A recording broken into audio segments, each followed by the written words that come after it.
Unless you acknowledge that film is an organic process, you're not going to make a good film. It doesn't matter what the source material is. And in fact, The Commitments is a classic example. Roddy Doyle's novella, if you probably know, is a very tiny, tiny little book. The beauty of it is that you read it and you laugh out loud on every page.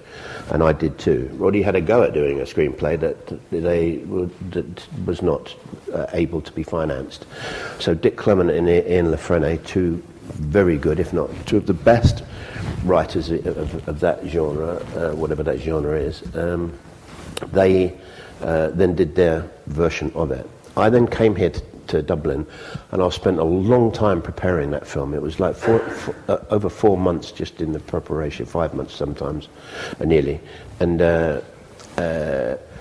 during that process, things occurred that I had seen by being here. You know, we discussed earlier about, you know, only to visit Ballymun or Darndale, you automatically want to put things into the screenplay which are not there. Certainly one in the novella.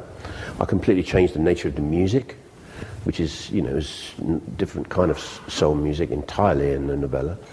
And all of that, the process of discovering the music and the musicians and all those things gave textures and colours to the thing that I then worked again on the final process, which with Dick and Ian here in Dublin, when we did the final version of the screenplay, which had come out of so many different things. You know, the original, obviously, the most important thing was to always be truthful to the honesty and the spirit of Roddy's book, and I think we were.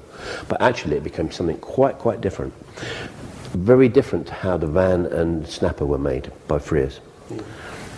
It's maybe so that at some point in that process there's a shared, something shared between you, and in that instance it was the book or whatever, that the spirit of the book was shared.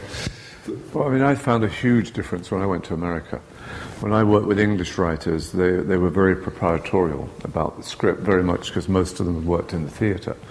I don't think, on the whole, people of our generation started in the theatre, I suppose. But anyway, I mean, they would give you the script and that was it. You know, I mean, they would make changes for you, but they were changes. When I went to America and worked with the guy who wrote Coal Miner's Daughter, it was always a work in progress. It was always what Alan is talking about. It was always a growing thing, an organic thing, and it was automatic. I mean, when he delivered the first draft, he said, well, this is just the beginning. There was no sense that any of this would ever get on the screen. And I just found that such an amazingly refreshing change. But I think, again, because American writers are much more brought up in cinema and television and whatever. Somehow it's placed in the middle or whatever. And and it's a shared organic thing that has to grow, has to change.